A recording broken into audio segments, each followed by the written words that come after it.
I am super, uber, duper excited about this episode. Why?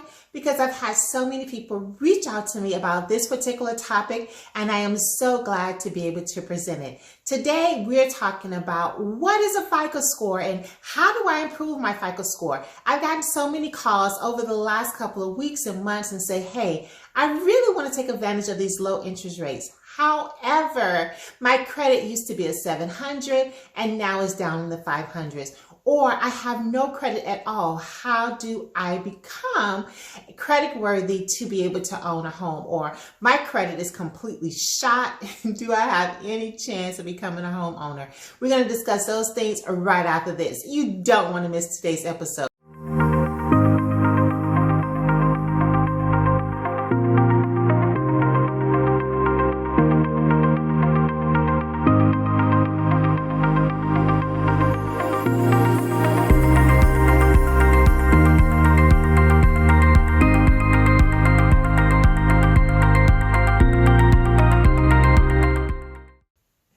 Hi you guys, and welcome back. I am super excited. My name is RoQuanda Guy and I am an EXP Realtor located in Palm Beach County. I am super excited to talk to you today about what is FICO and what are those three numbers, 1, 2, 3 numbers that are so important that dictates a lot of how we look at finances and credit. And what happened if I don't have a good credit score? What happened if I have a bad credit score? Is it ever possible for me to become a homeowner? We're going to discuss those things. So let's go ahead and dive right into today's segment. So let's start off with the beginning. FICO, F-I-C-O. It's the acronym for Fair Isaac Corporation.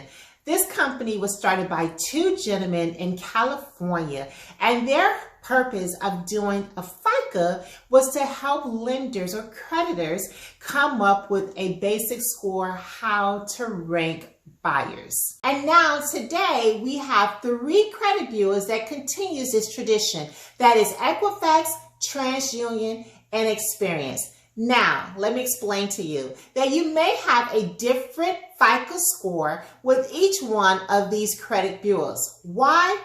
Because not all creditors report to the same credit bureau, and sometimes depending on when they update the system, the numbers may be off just a little. That's the first thing that you need to know. The second thing, people say to me all the time, Ro, what is a lending officer or a loan officer or a broker or the bank looking for when they pull my credit score? Well, they're looking to see what your credit score is across all the boards of the TransUnion, Equifax, and Experience. And most lenders is going to take the middle number to be able to see if you are credit worthy for a home purchase. Now let's go ahead and dive into what those 3 numbers actually mean. Now if you look at a whole entire pie or a whole entire cake, 35% of that cake or pie is based off of your payment history. That's a huge piece of that pie. So if you currently have a car payment or you currently have credit card companies, they are looking to see what are you doing? Are you paying your creditors on time? Are you paying your creditors late? And if you are paying your creditors late, how late are you? Are you 30 days? Are you 60 days? Are you 90 days? Are you 180 days? They want to see what your payment history is. And that's 35% of your FICO score. So that is huge. So you want to make sure that you're paying your creditors on time. Do not wait to the last minute to hit that submit button or to put that check in the mail, because anything can happen and it can show up late and affect your credit score by 35%. So please make your payments on time. Now, the second part that's important with your credit score is the amount owed, which is also known as your utilization. Most people have no idea about the utilization. This portion is huge. It counts for 30% of your overall FICO score. So let's break down what this utilization is. This basically means if you have a credit card and you have a credit limit of $1,000 and you have charged up to the whole $100,000, then you have used 100% of your card. You're maxed out. This is not a good thing. You want to make sure that your utilization stay below 30%. It's even better if you can get your utilization down to 10%. This helps with your credit because this portion is 30%. The next thing that's important, that's counted in that overall pie, is your credit length. Now, this is 15%. What does that mean, Ro? The creditors, when they look at your report, they're looking to see how long did you have that credit card open. Is it a new credit card or it is a seasoned credit card where you've had it for years and years? Anything less than 2 years actually deemed against you pretty heavy at 15%. The older you have the credit card and it's been around, then that does not affect your credit as much, and it actually helps your credit. So when you have a credit card, the goal is to maintain the payment on it every single month on time. You want to make sure that the utilization on it is below 30% or even possibly 10%.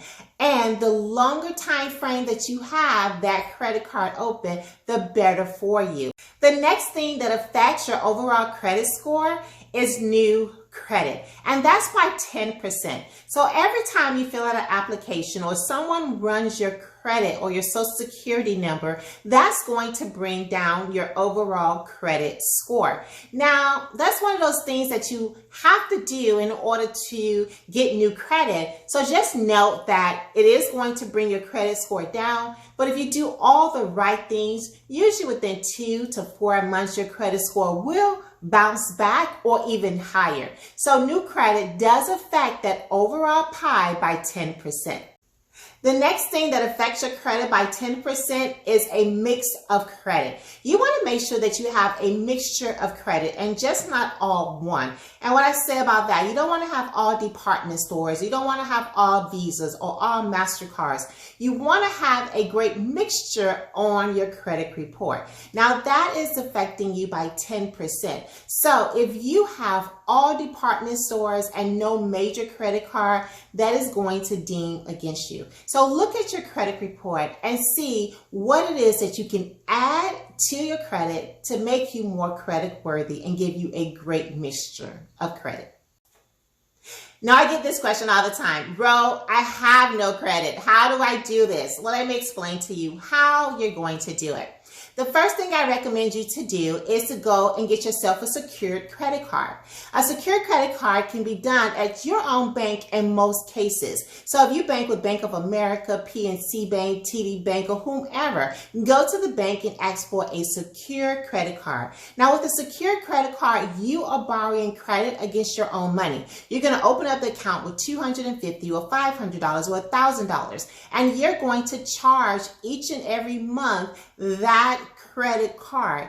Put something like your cell phone bill to it or your gym bill to it and pay that credit off each and every month.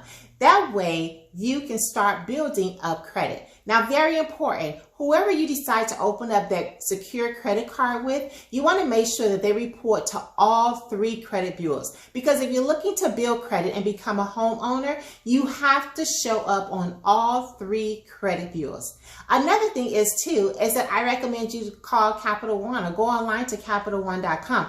Fill out an application with them. They're pretty good in helping people to rebuild their credit because every month for like 6 months, they would give you an increase if you're making your payments on time. And they do report to all 3 credit bureaus. So once you have those 2, the secure credit card and Capital One, then I would recommend you open up a 3rd card, a different mixture, because remember, a credit mixture is 10%. And that way you have 3 credit cards that are reporting to all 3 credit bureaus that will help you to establish your credit. Now, what happens if you just have horrible credit? Trust me, I'm that girl. When I went off to college, no one told me about credit cards. No one educated me on finances whatsoever. And the bad thing about it is I never really educated myself. When creditors called and they threatened to report me to the credit bureau, I was like, there's so much there, you're going to have to staple it onto my credit report. That's how bad it was. And as I became an adult and realized the importance of my FICO score, I started working on it. So trust me, I am that girl and working on a credit report. So what I want to tell you is the first thing is knowledge is power. Go ahead and get your free credit report. I'm going to put the information below so that you can get your annual free report. Then once you have your report, I want you to go ahead and go through it with a fine-tooth comb. I'm visual, so I like to sit down with highlighters. I like to take one highlighter and highlight everything that's wrong. The misspelling of your name, your date of birth, your maiden name, your married name, your phone number, the place that you work, everything that's wrong. And I like to highlight that. And then with a green highlighter, I go through and I highlight anything that says that I was late, or I didn't make a payment, or was just completely inaccurate. And then I highlight things that's not even mine in red. So you want to do that for all 3 of the credit bureaus. Then after that, you want to sit down and you want to write a letter. You can do these inquiries online, but it's better to write a letter. Once you write the letter, send it off. Make note on your calendar when you mailed it off. And they have 30 days from the time that they receive it to clear up any inaccurate information whatsoever. And if they can't verify it, they have to remove it off your credit. Now, for those things that come back and say that it is yours, the next thing I want you to do is I want you to call those creditors. And I want you to ask them, can you waive my one-time late payment? Tell them whatever it is that happened that you were late. For me, it was the truth. I would think that I submitted my payment, my phone wrong, and then I forgot to hit the payment. And when I go back, it's 2 or 3 hours later and the deadline has missed and it went on to the next day. So I would just call them and say, hey, I honestly made a mistake. I thought I hit the submit button. Can you please waive the late fee? And they usually do. Also, too, if you have collections on your account, I would say, again, doesn't mean it's right, would say, don't worry about those collection accounts or things or bankruptcies or foreclosures that are like old, because they're going to fall off in 7 years, especially if they're old. I would concentrate on the new ones. Call them, see if you can make a one-time payment and trade for them giving you a letter indicating that the debt has been paid off. That's important because if you're trying to get a home loan, you can easily provide them with a letter showing that that debt has been paid off and that now your debt to ratio has come down tremendously. So those are some of the things that I recommend you working on if your credit is really, really bad. It's going to take you some time, but I promise you, it is going to help and it's going to clear up your credit. And little by little, you're going to see a difference. Now, for that individual that says, Ro, I pay my credit cards on time. I do not go over the utilization. So tell me, why is it that my credit score has not gone up? That was me as well, you guys. Just recently, I was talking to a phenomenal woman. Her name is Rebecca, and she's a loan officer. And she was telling me over her history of helping people to repair their credit, having a zero balance is just as bad as having your credit card to the max. And that was me. I would charge my credit cards, and at the end of every month, I would pay it off completely. And she said, stop doing that. So I listened. She said to me, pay it down to 10%, okay? And then leave it there. And then just pay the minimum payment on it. And that would at least get you 4 cycles. So if your credit limit is $1,000, pay it down to the 10% utilization and then pay your monthly payments. At the end of 2 months, call them and ask them for an increase. Once you ask for an increase, it will drop your credit, but guess what? It's going to help increase your credit score back within, again, 2 to 4 months, which is what you're trying to do. And surprisingly, they will give it to you. You can go on to their website, in most cases, they have a button that says request an increase of credit. Go ahead and hit that button, and then you will see that they usually will give you a credit increase of anywhere between $500 to $1,000, depending on your credit. And that all helps with your credit score. So I hope this was so helpful to you.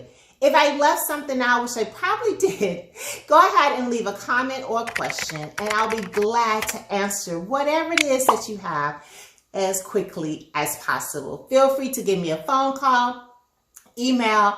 I am readily available to help you guys. I am a realtor, EXP Realtor, in Loxahatchee, Florida, serving all of Palm Beach County, Broward, and Miami-Dade County. If you have any questions, again, feel free to reach out to me. If you thought this video was absolutely amazing, go ahead and hit the like button. Go ahead and hit the subscribe button. And don't forget about the bell so that you can receive notifications each and every time I do videos just like this and content. Talk to you guys soon. Bye-bye.